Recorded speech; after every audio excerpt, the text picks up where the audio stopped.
Blender can do almost anything for 3D printing, but most beginner prints fail before they even reach the build plate. The problem isn't your modeling skills. It's three invisible mistakes that break your geometry in the slicer.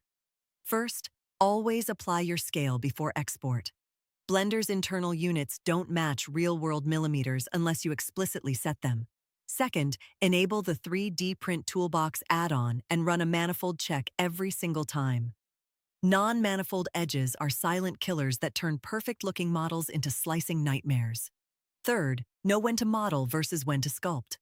Polygon modeling gives you clean, lightweight geometry for hard surface parts. Sculpting is incredible for organic shapes, but it generates massive file sizes that can choke your slicer if you're not careful. The interface feels like piloting a spaceship at first, but once you nail these three fundamentals, Blender becomes an absolute powerhouse for miniatures, terrain, and anything artistic.